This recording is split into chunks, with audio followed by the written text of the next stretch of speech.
एक पूर्णिमा की रात जब मैं आकाश में चांद को देख रहा था तो मेरे मन में विचार आया कि अगर हमारा घर चांद पर होता तो क्या होता। और जिस तरह हम अपने पर्यावरण का विनाश कर रहे हैं और प्रदूषण फैला रहे हैं तो एक दिन शायद हमें चांद पर ही रहना पड़े। तो अगर हम चांद पर रहने लगे तो क्या चांद पर दिन और रात होंगे? देखिए, धरती पर दिन तब होते हैं जब धरती का वो हिस्सा जिस पर हम रह रहे हैं वो सूरज की तरफ होता है। अब क्योंकि धरती अपनी धुरी पर घूमती रहती है तो कुछ समय बाद यह हिस्सा सूरज के दूसरी तरफ चला जाएगा और तब वहां पर रात होगी। तो अब हमें यह खोजना है कि चांद भी क्या अपनी धुरी पर घूमता है, क्योंकि धुरी पर घूमने से दिन और रात होते हैं। अब आप सभी ने यह कहानी सुनी होगी कि चांद पर एक बूढ़ी औरत चरखा काटती है।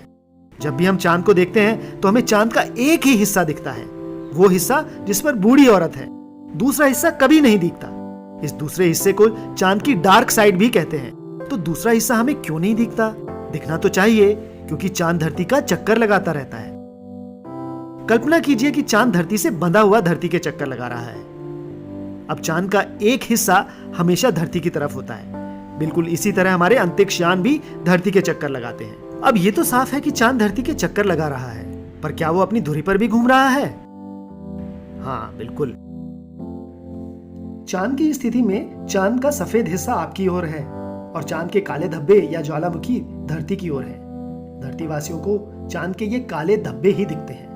अब जैसे चांद धरती का आधा चक्कर लगाता है तो ये काले धब्बे अब घूमकर आपकी ओर आ जाते हैं। धरतीवासियों को अब भी यही काले धब्बे दिख रहे हैं और ये धब्बे फिर से घूमकर आपसे दूर हो जाते हैं। तो इससे साफ दिखता है कि चांद अपनी धुरी पर भी घूमता है, कुछ इस तरह से जिससे धरतीवासियों को हमेशा चांद के काले धब्बे ही दिखाई दे।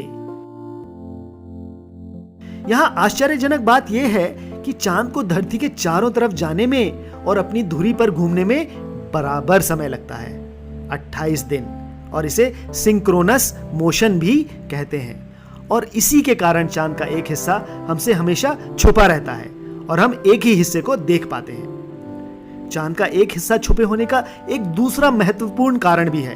वो ये है कि चांद की धुरी बिल्कुल सीधी सिर्फ 1.6 डिग्री टेढ़ी है, जबकि धरती की धुरी 23.5 डिग्री टेढ़ी है।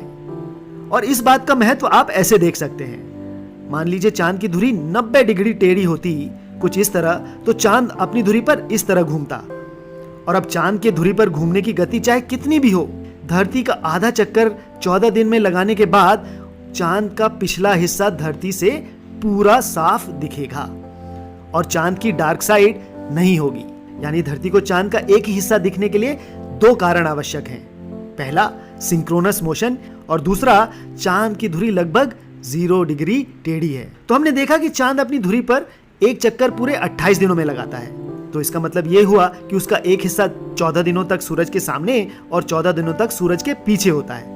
तो चांद पर दिन और रात होंगे और 14 दिनों के होंगे, 14 दिन का दिन और 14 दिनों की रात। पर जब इस तरह धरती चांद और सूरज के बीच में आ जाएगी तो चांद से सूरज नहीं दिखेगा और चंद्रवासियों के लिए सूर्य ग्रहण होगा। धरतीवासियों के लिए इस स्थिति में चांद नहीं दिखेगा और धरतीवासियों का चंद्र ग्रहण होगा। और सोचने वाली ये बात भी है कि हम धरतीवासियों के ग्रहण फिर 28 दिनों में क्यों नहीं होते?